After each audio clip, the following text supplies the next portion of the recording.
Can she stretch this much further? Yes, she can. There's a couple more things. Help around the house. I'm so glad that my sons, who are really little, can go ahead and get themselves a drink. But you know what else they can do? They can feed the dog. And part of feeding the dog is giving the dog water. Before, not that long ago, that meant that mom or dad had to schlep over to the water dish, bring it over to the sink, fill it up, blah, blah, blah. And then I thought, wait a second, these kids know how to pour, so why can't they be doing this? So, sitting in the refrigerator is a lovely plastic bottle with a grip built in and clearly labeled Daisy. Oops, shh, there's some reading skills, don't tell. And what do? They go and they are responsible, whoever's dog person for that week is responsible for pouring Daisy's water. Now, a lot of times they're doing this on the run, so guess what? Water ends up all over. In which case, mom's response is not, hey, somebody needs to go clean that up. It's, when you look around it, is there anything that needs to happen? Does that remind you of something? We know we did part of our job because it's full and this is empty. But there's also the lack of. There's not a lack of mess if there's water droplets all around. It's that same skill, double checking yourself. That way, the Asperkid himself or herself knows that, oh yeah, I do need to go fix that up. Nobody needs to tell them. It's a way of taking pride in your own work and feeling in control of your environment.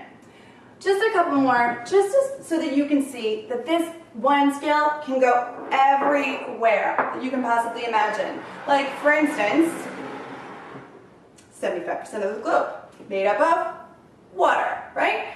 Oh, did I just mention percentages? I think I did. That could be a segue to math, but hush, I won't go any further there. You can, because I have already at home. But what this can be is also a sensorial lesson. Remember, base everything in sensory work. Listening, touching, feeling, smelling. Why? Because these kids are generally either sensory seeking or sensory defensive, which means that you have to bring them towards center to help them get the ground up experiences they need to learn more. Take a simple popsicle stick. This is salt water. This is fresh water. If I taste this, oh yeah, so oil, right? And it tastes very different from this water. Oh, and how did the water get in there? I bet you can guess. I poured it. Another experiment, take it one further, talk about buoyancy. If I put this egg in the fresh water, clunk.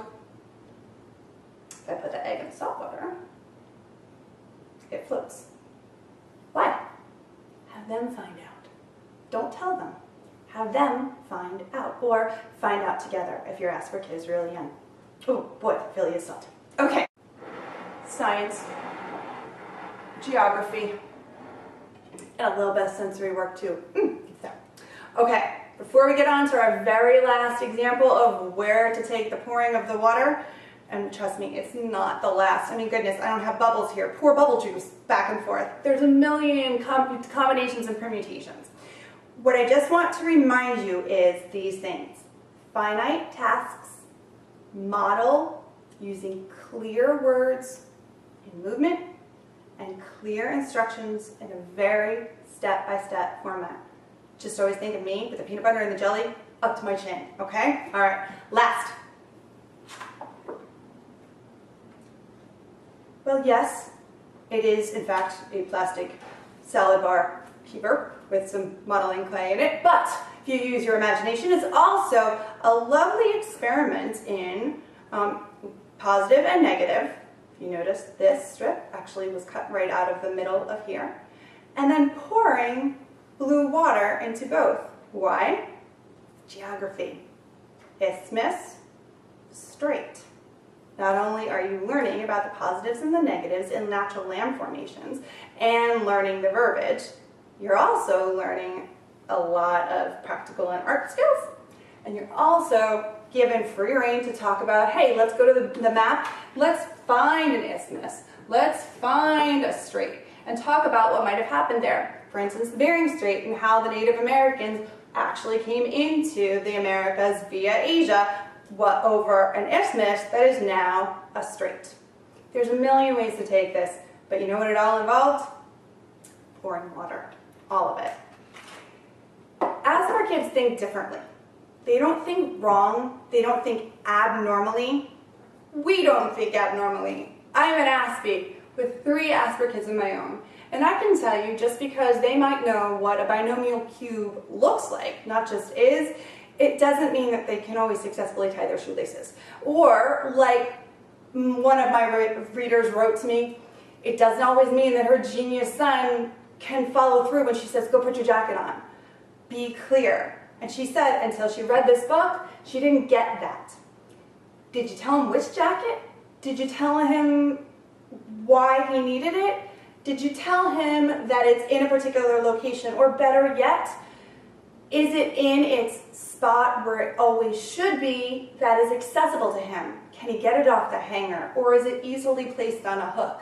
Once he has it, can he put his arms into it the correct way? Does he have the finger strength to snap up the snaps or to zip up the zipper? Did you allow him to complete the task of putting away his breakfast dishes or using the bathroom before telling him, go get your jacket on? Or is he supposed to remember a whole bunch of things at once?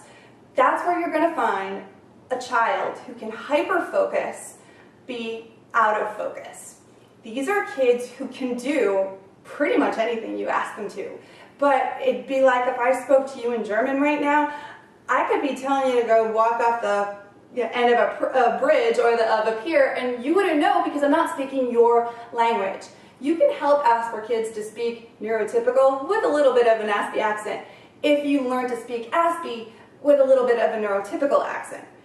That's what you're going to learn in Asperkids. There's a whole chapter on practical life skills at home and at school. What you need to do is make sure that you're using it because they're only practical if they're in practically everything you do. I hope this has been as fun for you as it has been for me, and I hope that you'll share with me all the wonderful and amazing stories of how awesome your Asperkids are.